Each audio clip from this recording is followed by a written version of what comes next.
Жамиля Атакулова болгону 33 жашта, 2 баланын энеси. Кырсыктан улам Жамилянын жашоосу төшөккө байланганына 5 айдын жүзү болуп калды.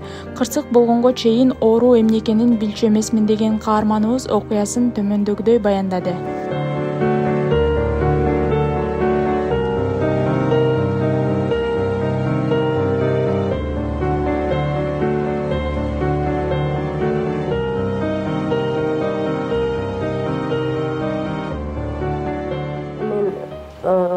Мен 2017 жылдан бери Бишкекте жашайм да.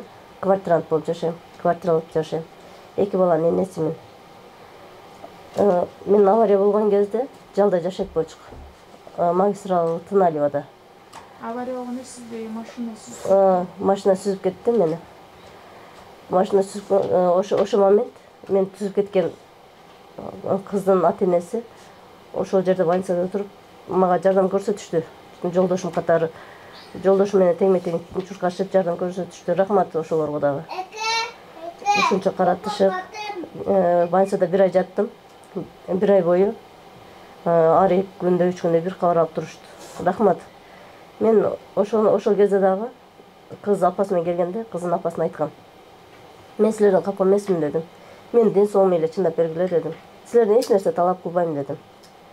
Ага чейин баягы ден соолугуңуз жок, мен ушул жашка келип, азыр мен 33 жаштамын. Ушул жашка келип мен ден соолугумдан жалпы немеге барган эмесмин, больницага барган эмесмин. Төрөп роддомдо 2 күн 3 күн жатпасам, башка мындай ал жерим оорутат, бул жерим оорутат деп бир да жалпыган эмесмин. Ден соолугум таза болчу ушул кезге чейин. Мени больницадан чыктым. Больницада канча убакыт жаттыңыз? 32 күн жаттым. Больницада 32 күн жаттым. Алар кыскасы 2 ай бою тынбай карашты. Больницага барам десем, чыгымдарыңызды көтөрүштү. Чыгымдарымды көтөрүштү. Кээинки адамдар буну кетип калышмак. Рахмат аларга да. Көтөрүштү. 2 ай бою карашты. Больницага барам десем, больницам дар-дармектен алып берип турушту. Ошо мен 1 ай больницада жаттым. 2 ай карашты. Жолдошум азыр кырсыктап калган үчүн 2 кол сынып, балдарымды жолдошум карап атат.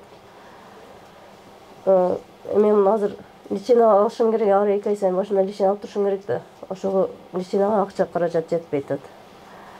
Тынбай мен неме дары ичип турушум керек, кальций, витаминдерди ичип турушум керек. Ошолорду алганга да биз акча каражатыбыз жетпей атат. Акчабыз жок.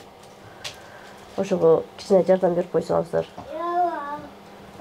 Ошо акча жагынан кыйналып атабыз. Азыр суук түштү, балдарым деле өстү жука. Үйгө кичине жылуулук кылганга бирдемке алышыбыз керек. Ошого кичине кыйналып атабыз. Балаңыздын бирөө мектепке барат ошентип? Кызым 1-класска барат. Балам үйдө. Жолдошуңуз буга чейин кайсы жакта иштейт? Жолдошум стройкада монолитте иштейт болчу. Монолитте неметип опалубка жаап атканда, опалубка чирип көчкөн. Опалубкадан түшүп кетип, 9-дан 8-ге түшүп кетип, 2 кол сынды, башы жарылды жолдошумдун. Ошого жолдошум августтун 10-унда кырсыктады. Азыр 3-ай кетип атат үйдө отурганына. Азыр жолдошум деле иштебейт, мен муну немеден инвалид болуп калдым. Жаттым, пассивный режимде жатам. Өз алдыңызча баягы туалетке барып кыймылдай албайсыз? Азыр бир аз туруп калдым. 2 балдак менен сүйөнүп. Турганыма эми 1 айдай болуп калды. Бирок көпкө тура албайм, бел сөөктөрүм сынып кеткен үчүн, таз сөөктөрүм сынып кеткен үчүн көпкө тура албайм. Ажатканага барсам дагы жолдошум алып барат. Өзү кармап. Үйдө бирөө караш керек экен. Жолдошум карап атат. Мен авария болгондо Чоңалайдан кайнежем алдырып, Чоңалайдан кайнежем келип балдарым карады. 3 ай кайнежем карады. Андан кийин жолдошум колу кырсыктап калган үчүн азыр жолдошум карап атат. Кайнежемдин балдары мектепке барат.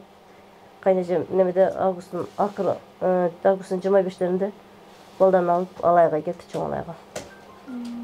Азыркы учурда бул жерде Батирде турабыз деп айттыңардан, бул жакка кандай болуп, экөөңүздөр тең иштесиңер, ким төлөп кандай болот деп?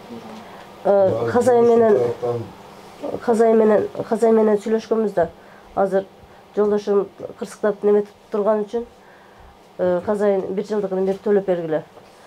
Силердин немеңерди көрүп турабыз. Акыбалыңарды көрүп турам, кичине жеңилдик болсун.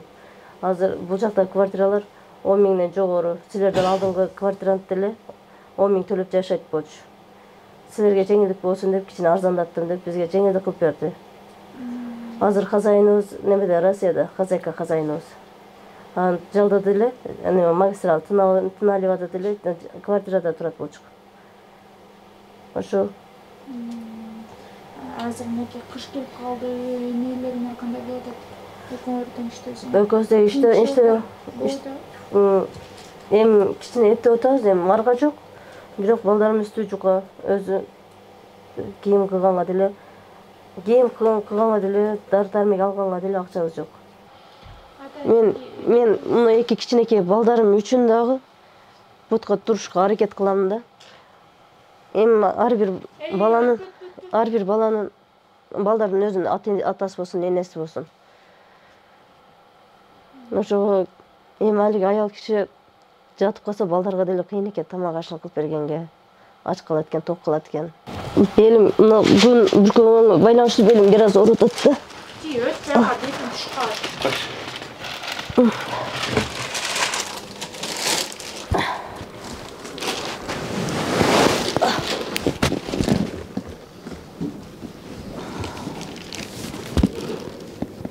Мына күн бүркөгөнгө башым деле ооруп атат, баш сөөгүм деле жарылган үчүн. Мына жеримден операция алышкан.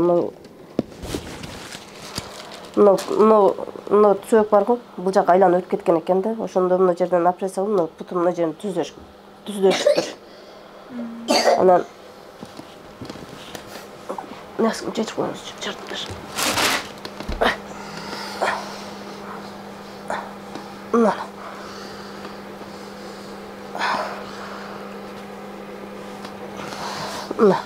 Мына жерден темир коюлган. Мына жерден бөлүнүп кеткен да бутум. Мына жери бир айдай болду бүткөнүнө, бүтпөй. 4 айга чейин ириң чыгып турду, бүтпөй. Бутум ушул жерден бөлүнүп кеткен экен. Бутум. Денсаулыгым жакшы болчу, ушул кезге келип, бир да денсаулыгымдан жалкылып, доктурга көрүнгөн эмесмин. Ушу төрөп, радомдо жатканым эсепке албасам, денсаулыгымдан жалкыган эмесмин. Ушул кезге чейин бир да ооруган эмесмин. Азыр өткөнү немеге поликлиникага барып, неметтим, давлением өлчөсөм, давлением 90-га түшүп кетиптир. Кийин давление көтөрө турган дары алайлы десе, акчабыз жок болуп атат. Азыр давлением түшүп кеткенине бир аз ооруп атам. Кыйналып атам, чын. Ошо. Но бел сөөгүм, таз сөөктөрүм сынган. Мына колум сынган, мына карабалам сынган, бияктагы карабалам. Ошо суукка ооруп атат да, уже азыр эле. Анан темир коюлган жер суук болгондо, күн бүркөлгөндө кадимкидей бутум уздайт экен. Жылбайт экен бут. Ошентип кыйналып атам.